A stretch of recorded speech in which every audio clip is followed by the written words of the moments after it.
দেশ বিদেশের বাছাই করা খবর নিয়ে সর্বদাই সত্য সন্ধানী এই নিউজ ভারত। নমস্কার, এই নিউজ ভারতে আপনাদের সকলকে স্বাগত। শুরু করছি ওয়েদার আপডেট। শুক্রবার উত্তরবঙ্গের দার্জিলিং, কালিম্পং, আলিপুরদুয়ার, কোচবিহারে ভারী বৃষ্টির পূর্বাভাস। বজ্রবিদ্যুৎ সহ ভারী বৃষ্টি হতে পারে জলপাইগুড়িতে। তার সঙ্গে 30 থেকে 40 কিলোমিটার বেগে ঝোড়ো হাওয়া বইতে পারে। ঝোড়ো হাওয়ার পূর্বাভাস রয়েছে উত্তর ও দক্ষিণ দিনাজপুর, মুর্শিদাবাদ, বীরভূম, নদিয়া, পশ্চিম মেদিনীপুরে ও পূর্ব মেদিনীপুরে। প্রবল দাবদাহের সতর্কতা জারি পশ্চিম বর্ধমান, পুরুলিয়া, ঝাড়গ্রাম, বাঁকুড়ায়। দক্ষিণবঙ্গে গরম ও চরম অস্বস্তিকর আবহাওয়া অব্যাহত। 7 থেকে 9 জুন ক্রমবর্ধমান তাপমাত্রা এবং চূড়ান্ত আপেক্ষিক আর্দ্রতার যুগলবন্দিতে কার্যত হাঁসফাঁস অবস্থা দক্ষিণবঙ্গের। আগামী 72 ঘন্টায় কোথাও কোথাও 3 থেকে 4 ডিগ্রি পর্যন্ত বাড়তে চলেছে দক্ষিণবঙ্গের তাপমাত্রা। বিক্ষিপ্তভাবে কিছু জেলায় বৃষ্টি হবে, তবে তা থেকে ক্ষণিকের স্বস্তি মিলবে।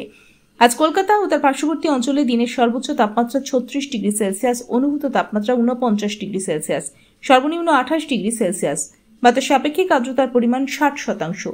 ব্যুরো রিপোর্ট, ই নিউজ ভারত।